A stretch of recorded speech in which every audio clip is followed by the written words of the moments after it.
Hey guys, welcome back to the channel and welcome to another episode of Big Dog Eats. Thank you so much for watching, we really appreciate it. And if you're new to the channel, welcome. If you like the content, please consider subscribing, it really helps us out. So over the past couple of months, I've had a bunch of people reach out to me asking me about, they see our videos, they see us cooking steaks, but we've never actually showed you guys how to actually properly sear a steak. So that's what this episode is going to be all about today. Now, personally, me and Jacob, we really love sous vide steaks, but not everybody has a couple $100, for all that equipment. It's unfortunate because sous vide is amazing. It really is, but you know what? The second best way to do it is to sear a steak in a pan. So today's episode, we're going to not only show you guys how to sear a steak, but how to make an amazing pan sauce to go with it as well. So come on in, sit back, strap in, because today, you're going to learn how to sear a steak. Alright, man, I'm not going to lie, that is a nice thick bad boy right there. Oh yeah, it's one of our New York strips that we recently cut in that previous video that we had. And I'm actually going to link that at the end of the video. But anyway, what we've got here, show them the steak. So this is one of our New York strips. It's about 1.5 inches thick. I did trim a lot of the fat cap off of it so that it would cook up a little bit better. Basically what we're going to do is we're going to season this, get ready to sear it. And also I have about 5 cloves of garlic. For the garlic, what we simply do is we just take our chef's knife and we just crush. Oh, you can hear the crunch. Yeah. Too. What you do when you crush this garlic up, it kind of opens it up. Be careful not to slice and it allows it to be, it allows the flavor to get into the oil when we cook the oil. So we'll just put that aside. And then basically what I'm going to do is I'm going to season this steak and we'll get ready to sear it up. So we're ready to sear this steak. So the ingredients that I use always to sear my steaks are right here. Of course, we've got our steak, which was seasoned with salt, pepper, garlic powder on all sides. Got our garlic cloves, which I've crushed. Thyme, butter, and check this out. This is a huge bottle of avocado oil. It's one of our favorite oils, and I love using it because it has a really high smoke point, so it's not going to burn. It has a good flavor too. It really does. Sometimes you get sick of the olive oil on everything. Man, I agree. And look what else we've got. A brand new Lodge. Ooh. Bought that just for this video, as a matter of fact. Look how shiny. Brand new, first time being used. All right, so the first thing that you want to do when searing a steak, you want to get your pan really hot. Like I said, I love using cast iron because cast iron gets really super hot. So all we're going to do, we're going to go ahead and put some oil in the pan. Now that gold avocado oil, baby. It's good stuff, man. And it'll literally take seconds to be ready when the pan is nice and hot. And what you want to hear when you put the steak in is you want to hear a nice sizzle. Just like that. Oh yeah. That's clean. All right. I'm going to set the timer for 3 minutes. We're going to cook this for 3 minutes on each side. Now here's what's most important when searing a steak. Don't play with it. Let it sit in the steak. If you move it around, what's going to happen is you're not going to get a good crust built on it. And the other thing is, initially the steak's going to stick to the pan. When the steak is actually ready to be flipped, it's actually going to release its grip and you'll be able to flip it immediately right away. Okay, we're also going to throw in our garlic and we're also going to throw in our thyme. And this will also cook for the same 3 minutes. I usually put just a couple sprigs of thyme in here and you'll hear it pop when you put it in the oil. Ooh. You hear that pop? You know that thyme's getting fried up nice and good. And then what I'll do is I'll just take my tongs and just kind of roll the thyme around, get it cooked really good. Again, basically what this is doing is it's going to infuse the flavor of both the thyme and the garlic in the oil. And when we baste it later, the steak's going to get that flavor on it. Okay, so it's been about 3 minutes. Now we're going to go ahead and flip the steak and you're going to see what it's going to look like. Ooh. Let me give him a good zoom there. Look at that thing. This is what you want. This is what's called a Maillard reaction. It puts a crust on the steak, which helps to lock and seal in the juices. Maillard reaction. I think that's what it's called. There, Bill Nye the Science Guy. I think that's what it's called. And we're going to continue to turn our garlic, get our garlic cooked up nice and good, mess with our thyme a little bit. This is going to cook for another 3 minutes. Then we're going to finish off the part on the stove. Then once that's done, we're going to put a thermometer in there. We're going to put it in the oven and cook it up to temp. Now the other thing that you also want to do is you want to make sure that you're getting the sides. So you're going to stand up each side, cook it for about a minute or so to get a nice sear on each side of the steak as well. And I feel like that's something that's one of the more common things that people miss when they're doing steaks, when they're searing steaks, chicken, salmon, whatever it is. They forget those sides. It's because it's kind of a pain in the butt. This steak is like standing up on its own, but a lot of times you got to kind of use the tong. I have a feeling the other side I'm going to have to hold because see, the fat side is flat. This side isn't quite as flat. Yeah. So we're probably going to have to hold it just like what you said. So we're going to take this thing, we're going to flip it. Yeah. You're going to have to prop that bad boy up. There we go. And I'm going to... You need a better sear on I'm going to throw a torch on this at the very end. Yeah. So I'm not going to do any more on this right now.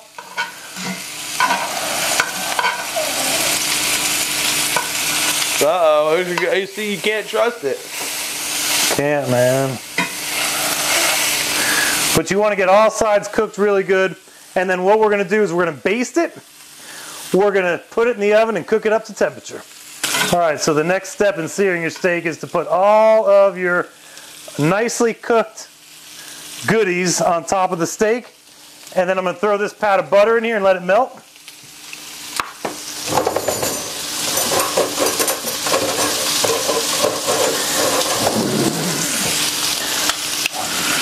Move our steak to a nice strategic spot. Sorry, I know it looks like I think I'm in the way of that shot there. Turn the steak to a nice little strategic spot. Let this melt.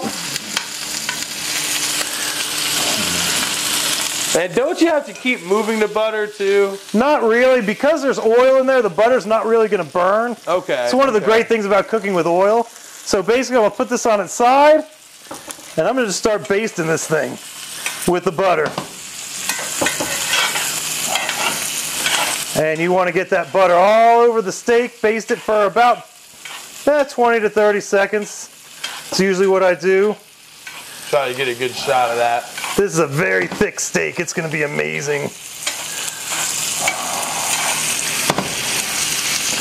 My pan's a little hot. I don't have my pot holder, so I'm having to lower this. And there we go. Now all that's left is to put our meter thermometer in there. I'll tell you what, it smells amazing.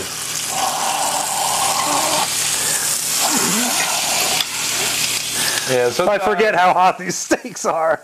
So simply just stick my thermometer right in there. Put everything back on top of the steak. Now this is going to go in the oven until it reaches a temperature of 131 degrees. Then we're going to pull it out of the oven.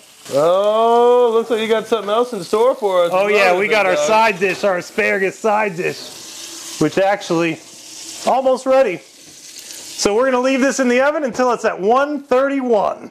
Okay, so we have our steak out of the oven. It's at 131 degrees.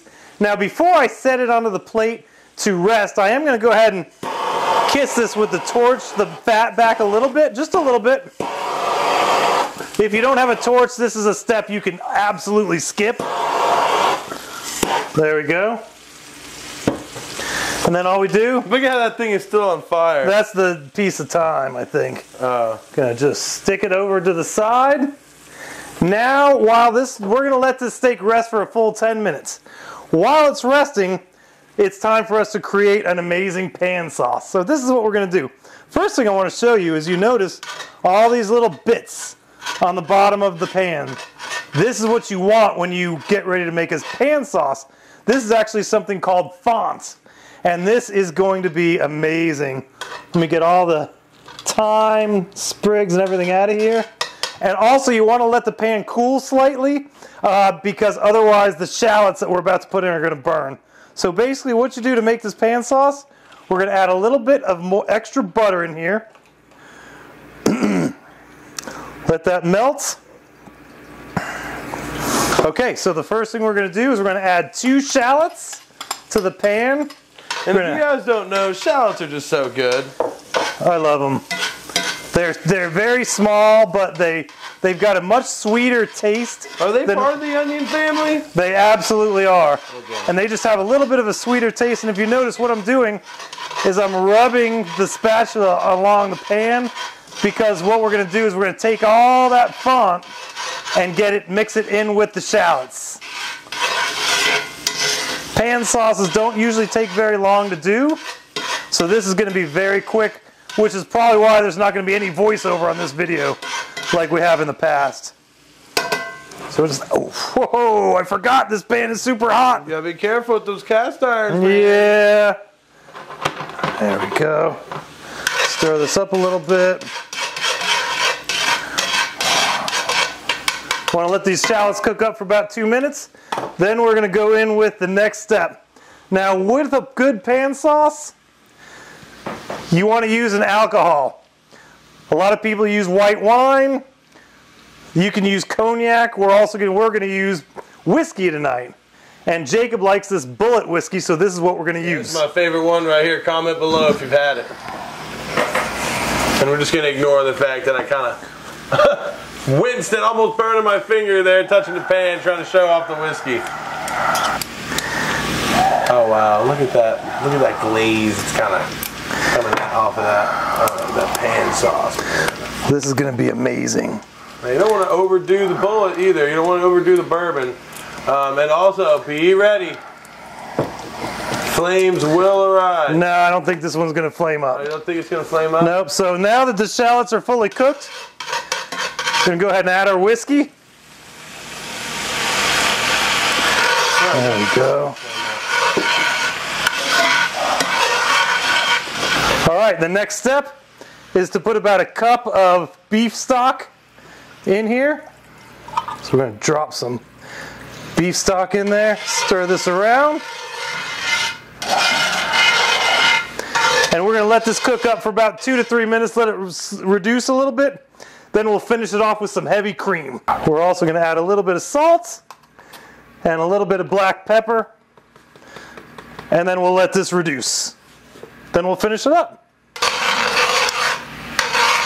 All right, so this is about reduced where we want it. Basically, it's going to still be a little liquidy. That's okay.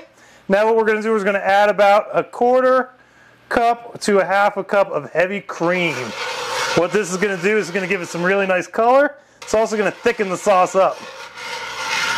And we'll let that cook down for another minute or so. All right, so now the pan sauce has thickened up a little bit, reduced a little bit more. The last step, we're going to turn the heat off. We're going to throw 2 more small pats of butter.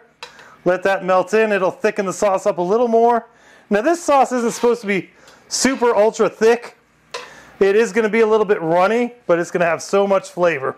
The other thing that I forgot to do on camera is the drippings from the steak we also put in this.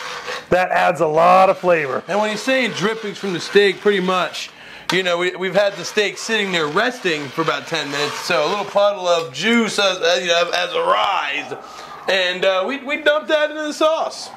So. And that is it. Our pan sauce is ready to go. Look how it just devoured the butter. It's just like, just immediately just incinerated the butter into it. It's got a beautiful color. It's got a beautiful consistency. It'll be perfect for our steak. One of your best yet, big dog. Yeah, I think so.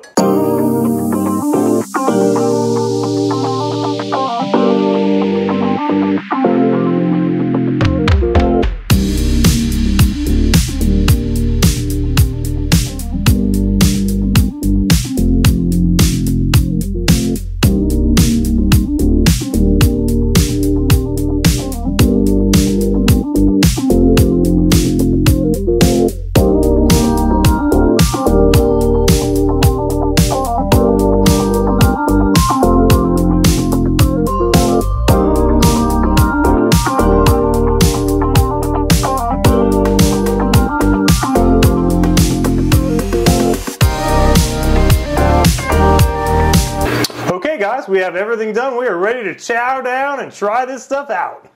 So, Let me grab me a piece of steak. Yeah, get you a little piece there, man. And as you can see, this was cooked to perfect medium rare. I got the pan sauce on it. That pan sauce smells incredible, brother. It is so good. You know, a lot of times people say, if you have to put steak sauce on a steak, it's not cooked well. And that is true. Unless you make a pan sauce, because it's a completely different thing. And the pan sauce is basically tailored to that exact steak. So it's like a compliment to that steak. You're cooking the steak and using the juices and pieces of the steak to flavor the sauce, which makes it so, so good. Just has such a great flavor. The whiskey, which I'm not a drinker, but the flavor of the whiskey just adds to it. I just love it. It's just great. I want to try it. Let me get you over here, buddy. All right, here, let me come take this camera. All right, guys, my turn to get out the action now. I've had one of these famously seared big dog steaks many a times, but this is a new pan sauce with this bourbon, this bullet bourbon. Let's give it a shot.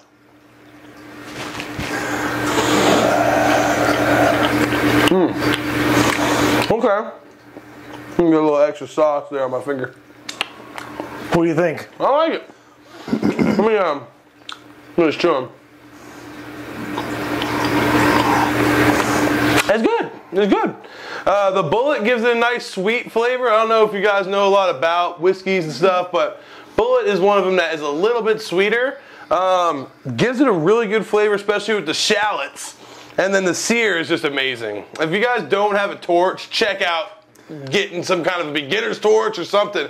Because especially if you like New York strips, that has that strip of fat going down the side, and sometimes if you don't have a torch or something, it's hard to really render that down, but really good. Definitely try the pan sauce. Definitely try that.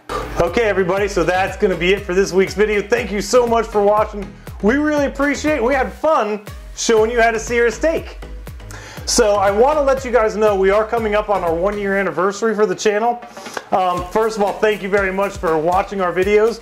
We have something amazing lined up for our 1-year anniversary, so make sure if you're not subscribed, make sure you subscribe to the channel. But honestly, we got to bolt and get out of here because we've got that amazing steak to munch down with this asparagus. So we're going to go ahead and get out of here. Thanks again for watching. See ya!